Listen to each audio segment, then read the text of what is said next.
Sana kwa sana album reviews ni aje, natumai uko salama. Asante sana for joining me once again. Kama ni first time yako, karibu sana. If you're here na when a returning subscriber, much more thanks to you. Kama una follow hii challenge niko on, even much more thanks zikufikie. Na the challenge kama una watch mara kwanza ni MWE, ilianzishwa 6 years ago na a music journalist anaitwa Gary Suarez kutoka America, na the challenge ni skiza a new album hujaisikiza before each day of February, alafu andika a tweet basically about that album. Na so besides doing that, at the end of the day nikisikiza an album for the first time, I am doing a first listen review.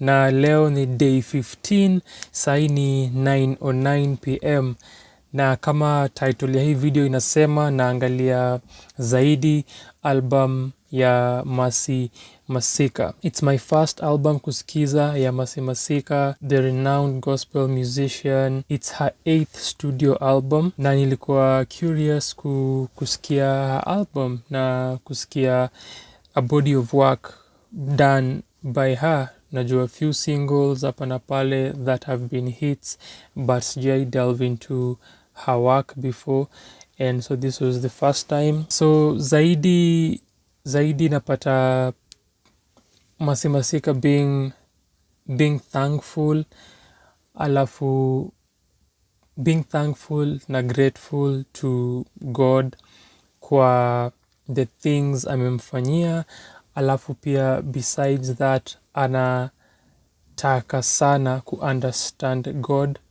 zaidi na understand God more than venye anamjua, na those are the perspectives zenye anashare, na basically appreciating, basically being grateful na kumuadore for yale mazuri amemfanyia na the good that God keeps doing and the good person that God keeps being na showing to her.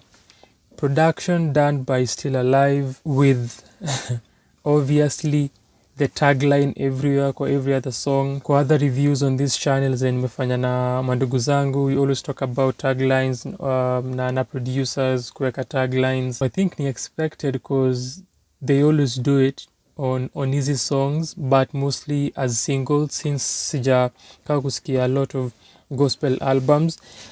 And I also don't think ati ina affect the content, because that's how the content pia iko framed na iko delivered, but it happens on almost every song na ina get monotonous, na si ati it adds anything to the song, alafu unaisikia tu tena, alafu unachoka, ina get irritating. That's the perfect word neza tumia describe, ina get irritating. Venye nimesema kwa singles ina working perfectly, utaisikia tu once and you're done with that song, and then the need ya kujua who produced the track na hiyo perspective ya marketing. Lakini sasa ukisikia kwa context ya album na kanda nzima, ukisikia over and over, ina get irritating kusikia. But Still Alive, who's worked na Masika all through her career, ndo na handle the production hapa, and nimependa the fact that kuna balance wame strike ya kufanya the album ikuwe na a live feel to it as well as a studio produced feel.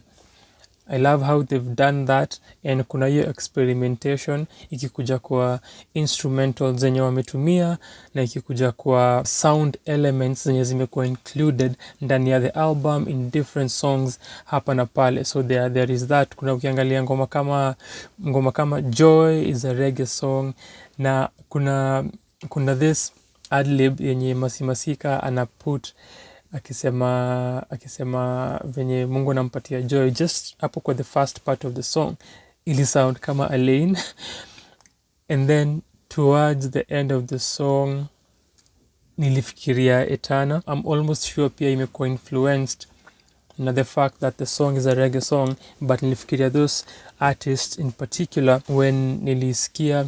And then uko na kitu kama kuna namna, which ni a dance praise song, gets you going, gets you moving. I loved the energy na the feel ya kuna namna. And then ikianza nilifikiria Wasafi kind of feel, but napenda the instrumentation na that energy it has, which ni kama Low Level is over, the last song featuring Mireye Basirwa, which sasa the last song iko na an afropop vibe, alafu it's also danceable na inakuget going na ni energetic. Alafu nilipenda venye iliisha juu kuna point uko after choruses wameimba and then they're getting kumaliza the song, kuna hii part where wanaanza kusema goodbye na kwaheri to mashida, goodbye due to poverty. And at that point nilijiambia this is so typical of rumba na benga songs. When you get to this point ya song where ni kama unaanza kubig up watu, kumention watu, ama unaanza tu kuongea, that happened. And then a few bars down the line it switches into a benga song na nilijiambia yes, exactly what I was talking about. And kuna this dance part of it and this climax yenye inamaliza the song, inamaliza the album in a powerful way, which imenibamba. And the fact that kuna hiyo sort of experimentation na kujaribu hizi sounds kwa the songs nimemention imenibamba sana, na hizo ngoma ni enjoyable. Na also kutumia Kikamba kwa track number 10 Ningutaya, I think ni Kikamba, hopefully sijakosea. You have that as well, so he sort of kuji-express differently, na pia ana mix Kiswahili na Kilami, but mostly Kiswahili. Then uko na ngoma kama Joy, uko na ngoma kama Bless Me, uko na ngoma kama Decrease zenye zinakaa na natumia English. Na nilisema nikianza uko na Masika just aki center, now tukiangalia the content, aki center her idea around kusema kwanza from track 1 nivute, she says ndio nimeishi kwako baba, lakini nataka nikaribie zaidi, nataka niendelee kukujua zaidi. So from the onset ana bring in a concept ya zaidi, so kuna that wanting to get closer to God, wanting to know God more and further and deeper than she does at the moment. Alafu at the same time ana acknowledge all the good things zile ambazo amemfanyia, na the fact that God constantly shows up na ako pale for her, as you can even hear kwa ngoma kama Bless Me na other songs as well. Nakisema yani the way unanipenda, the way umenitendea ni sina otherwise but to show you this love na hii adoration yenye nakupatia. From the onset anatuambia what Zaidi is about. Then you have Zaidi itself as a title track, which imenibamba sana. Amefanya the title track one of the best songs here, na napenda how ali approach how the song sounds and how it feels. Similar feeling to Nivute, similar feeling to ngoma kama Ningutaya. Zikona, those songs have this feeling, or even Jamani Yesu, zikona this same feeling where now she becomes honest, alafu zina sound very heartfelt na una feel kile anasema na the candid nature ya message yake, akiongea na Mungu wake na akiimba kumhusu. That segment from Zaidi, which is track number 4, akisema the more nakujua, the more nakutambua, the more I respect you, the more nakupenda, na the more nataka hata nikujue zaidi than venye nakujua. You have that. And then kuna namna, and then kwa Zaidi the guitars and then the keys and the drums zina work very well. And then kuna namna, which nimeongelea its sound earlier, that as well, akisema the same message ya the way unanipenda ni different na unique na I can only give that back to you. Then ukona Nitamsifu, which as a song I have not really cared much about, but kuna the horns and the guitar kwa hiyo ngoma zimefanywa fiti sana. So ukiangalia hiyo aspect ya kuput hii feeling ya studio recorded songs pamoja na a live record ama produced album wamezimerge fiti sana, but that segment specifically Zaidi kuna namna nitamsifu, nimependa the sound around that segment. The reason sikujali for ngoma kama nitamsifu, one, kuna something that before that the content ni highly repetitive, and when you get to kuna namna, by then Masi ashamaliza kusema kila kitu, so una get to nitamsifu and una feel oh, but ulisema hii kwa the previous song kuna namna, but ulisema hii kwa Joy where anasema only God anampatia ile joy na peace yenye hapati elsewhere na the world cannot give you. So your repetitive nature inakutoa out of the album. Juu ni the same message but imekuwa replicated kwa songs tofauti, and that's also typical of gospel songs. Ni they will praise and they will worship but the messages itakuwa the same, so hakuna variety. Alafu decrease pia sikujali about. I decrease so that you increase. Horrible phrasing. Didn't care about the song much. Didn't care about the song. Alafu jamani Yesu inaanza kusema kuna mtu najua na nilipatana na mtu akaniambia jina lake Yesu, but wanasema kuna mtu nilipatana naye na lazima Kenya niko naye mwenyewe niseme, na una get excited but kidogo tu because nilikuwa tayari nishajua where this is going. Aliniambia jina lake Yesu, alikufa msalabani, akatupatia Holy Spirit, ametutakaza, which the song features Agnes Masika, her mother. And then happy birthday inafanya nini kwa hii album? Nikiwa kwa jamani Yesu nilikuwa nadhani itakuwa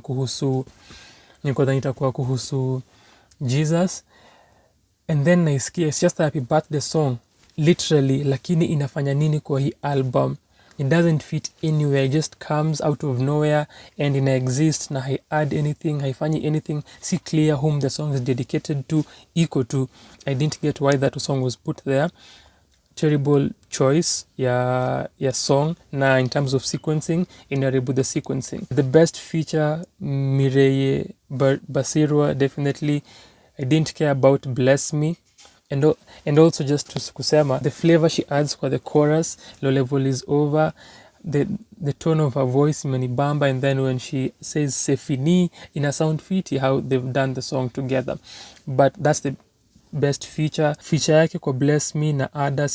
I don't care about the song, sikupenda how they sound, sikupenda the singing kwa hiyo ngoma, haikuwa exciting na haikuwa interesting to listen to at all. But also nilikuwa naongelea nitamsifu na decrease. Kwa decrease is this thing she says, akisema how to God ako devoted, that last syllable ya devoted, kuna a tone that she does kwa voice yenye ni something similar amefanya kwa kuna namna anaisema, na ina sound, it sounds bad, it sounds weird kuisikia, so inafanya usi enjoy the song. But those songs, the Bless Me, the nitamsifu, Decrease, Happy Birthday, jamani Yesu, hizo ni ngoma zenye hata sijajali about kwa hii project. Overall, I would say it's a good project. Masi anajua kuimba, uandishi wake naweza sema uko sawa, but this album could have been done by another gospel singer, because now the writing set it's stellar na outstanding, but it's something that you can listen to again, itapatia people songs to worship to. And the production imefanywa vizuri, makes you enjoy the music. And hizo ndo thoughts zangu kuhusu Masika, her 8th studio album. Kama una follow hii challenge, thanks to you, na kukaribisha kuwatch other reviews zenye nimefanya before this one, na other reviews ina follow kwa hii challenge after this. Asante sana for your time.